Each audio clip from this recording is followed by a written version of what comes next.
Hello everyone, this is another class of Indian polity, Government of India Act 1919. अब this important date is very important क्योंकि इसी date में आपका इसी year में जलियांवाला बाग मैसेकर भी हुआ था.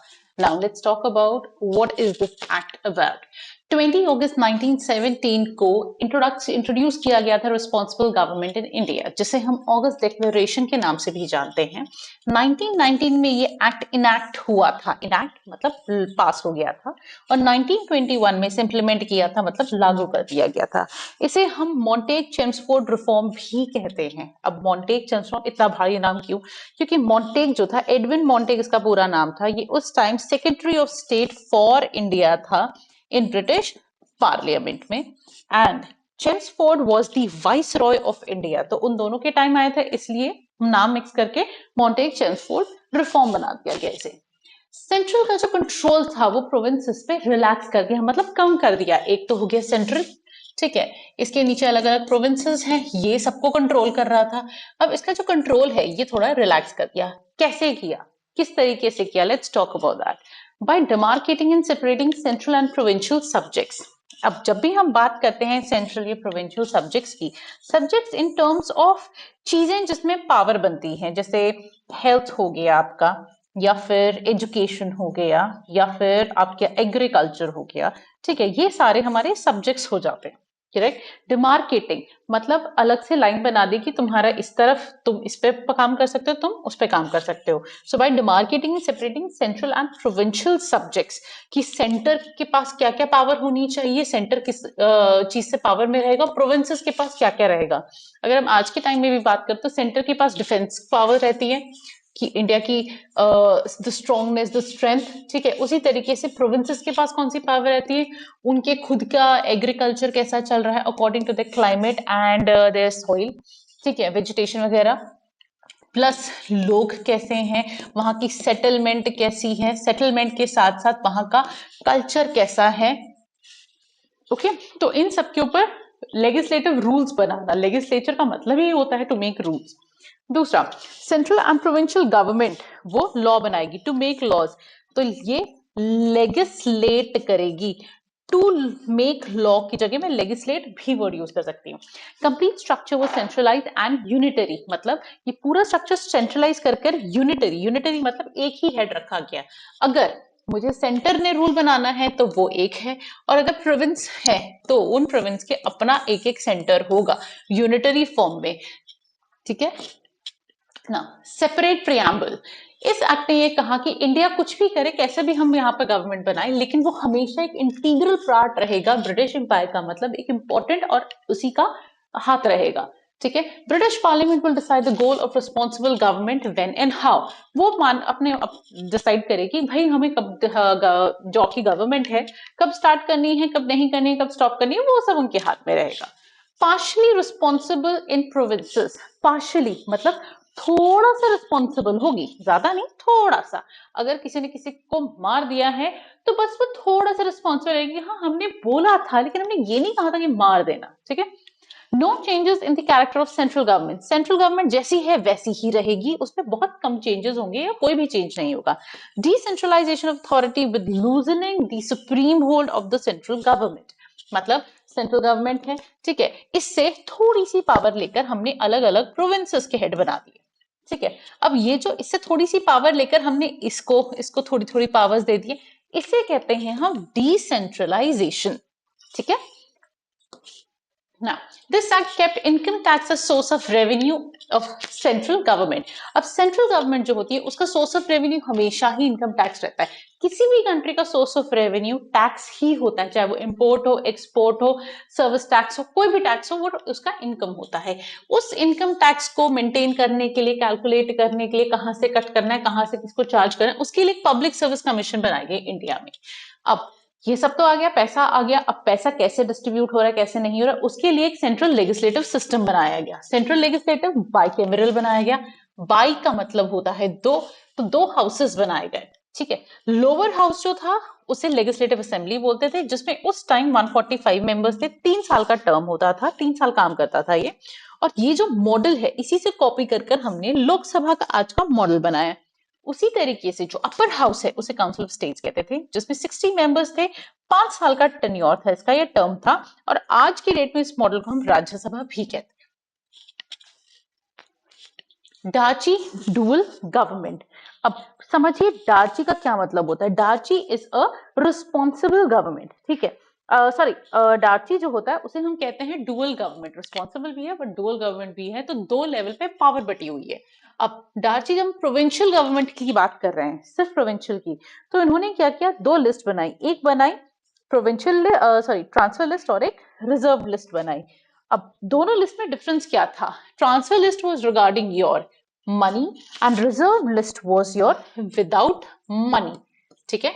ट्रांसफर लिस्ट में क्या क्या था, गवर्नर जो था ही used to act with the Indian ministers, कि वो साथ साथ उनसे बात करके तब एक्ट करता था। अब मनी कैसे, इसमें मनी जनरेट होता है, agriculture, supervision of local government, health, education, यहाँ सबसे आपका मनी जनरेट हो रहा है, लेकिन रिजर्व लिस्ट से जनरेट नहीं हो रहा है, लगता है। अब ये जितना भी काम होता है ये सब प्रोविंशियल काउंसिल, जो इलेक्टेड मेंबर्स होते हैं प्रोविंशियल काउंसिल, उन्हें आंसरेबल, मतलब उन्हें जवाबदारी देनी होती है। रिजर्व लिस्ट में पैसा हम जनरेट नहीं कर रहे लेकिन खर्च कर रहे हैं एक तरीके से, ये हमेशा वाइसरॉय कंट्रोल करता था। जैसे मिलिट्री, फॉरेन अफेयर्स, कम्युनिकेशन की कहाँ कहाँ पैसा लगना है डेवलपमेंट के लिए, वो होता था। Responsible to British parliament through secretary of state, British parliament जवाबदारी होती थी, भैया तुमने पैसा कहाँ कहाँ खर्च किया है। अब ये पैसा आया कहाँ से है, ये आया है आपके टैक्स से। नाउ एक प्रोविजन बनाया गया कि एक स्टैट्यूटरी कमीशन बनाएंगे जो 10 साल के लिए होगा, वो इंक्वायर करेगा कि ये सिस्टम जो हमने अभी लगाया है, इंप्लीमेंट किया है, वो सही है या नहीं है, करेक्ट। अब वो गवर्नमेंट ने अपना काम किया, कमीशन बिठाया, साइमन कमीशन आया 1927 में, ठीक है। अब इस टाइम कहीं ना कहीं इस एक एक्ट ने, गवर्नमेंट ऑफ इंडिया एक्ट 1919 में कम्युनल रिप्रेजेंटेशन बहुत बढ़ा दिया। 6 का कम्युनल रिप्रेजेंटेशन था, यूरोपियंस का था, एंग्लो इंडियंस का था। What do you mean by Anglo Indians? Anglo Indians वो होते हैं, वो इंडियन जिनके फोर फादर्स, फादर या उनके फादर या उनके फादर किसी में भी यूरोपियन ब्लड लाइन हो, ठीक है। कहीं भी फैमिली में फादर की लाइन में कोई भी यूरोपियन हो, उसे एंग्लो इंडियन कहते हैं।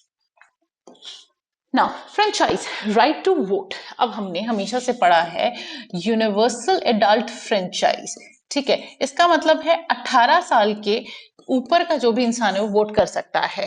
फ्रेंचाइज का मतलब है राइट टू वोट, ठीक है। अब वोटिंग कौन कर सकता था इस सब में? सिर्फ लिमिटेड लोग कर सकते थे, और वो लिमिटेड कौन थे? जो टैक्स दे सकते थे गवर्नमेंट को।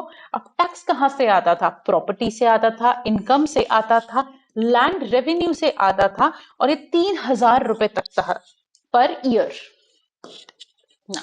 सेंट्रल लेजिस्लेशन ने पैसे तो कमा लिए, टैक्स कमा लिए, अब लेकिन उसकी फाइनेंशियल पावर्स जो थी, जो पैसा खर्च करने की या लागू करने की, वो थोड़ी लिमिटेड थी, ठीक है।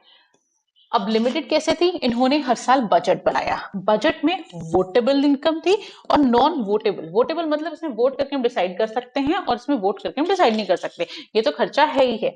जिस तरीके से आपके घर में बजट होता है हर साल का, ठीक, सॉरी हर महीने का, उसमें कुछ पैसा तो डिसाइडेड होता है, घूमने जाए या ना जाए, उसे कहते हैं वोटेबल, कि अरे हाँ यार जाएंगे देखेंगे, नहीं जाएंगे तो भी देखेंगे। और नॉन वोटेबल होता है कि हर महीने की फीस, बिजली का, पेट्रोल का, ये सारा जो खर्चा होता है ये नॉन वोटेबल होता है, भाई ये तो लगना ही लगना है, इसमें क्या डिसाइड करना, ठीक है। जो वोटेबल बजट था वो 1/3 ऑफ द एक्सपेंडिचर था, और अगर सपोजिटली 100 आपका एक्सपेंडिचर है तो उसका 1/3 वोटेबल था और बाकी बचा हुआ नॉन वोटेबल। इसमें एक छोटा सा कंडीशन थी, governor general can restore any grant, refuse और रिड्यूस बाय लेजिस्लेचर। अब सपोजिटली पार्लियामेंट में बैठ के सब लोगों ने डिस्कशन किया कि हाँ इतना पैसा यहाँ जाना चाहिए, ऐसा जाना चाहिए, बट अगर गवर्नर जनरल की मर्जी नहीं है तो ग्रांट नहीं मिलेगा, रिफ्यूज हो सकता है, मना कर सकते हैं, कम कर सकते हैं उसका अमाउंट, या कोई भी ग्रांट जो बंद हुआ है पहले रिफ्यूज किया उसे दोबारा से रिस्टोर कर सकते हैं। बेसिकली जितने भी लोग हैं वो गवर्नर जनरल के करता धरता पर बैठे हुए थे कि अरे बीवी से मेरे लड़के नहीं आया तो हाँ कर देगा, लड़कर आया तो ना कर देगा, सिंपल, ठीक है। पॉजिटिव्स, अब ये जो पूरा कंडीशन बनाई, पूरा जो एक्ट है, इसकी दो चीजें निकल कर आती, पॉजिटिव एस्पेक्ट और एक नेगेटिव एस्पेक्ट। पॉजिटिव एस्पेक्ट क्या था कि डार्ची एक रिस्पॉन्सिबल गवर्नमेंट बनाई कि अरे हमने पैसे खर्च किए हैं तो हम एटलीस्ट वहां पर असेंबली में बैठकर बोल तो सकते हैं कि कहाँ खर्च किए हैं, क्यों खर्च किए हैं, जवाबदारी तो होगी। एक फेडरल स्ट्रक्चर बनाया, फेडरल का मतलब होता है एक हेड या यूनिटरी काइंड, ठीक है।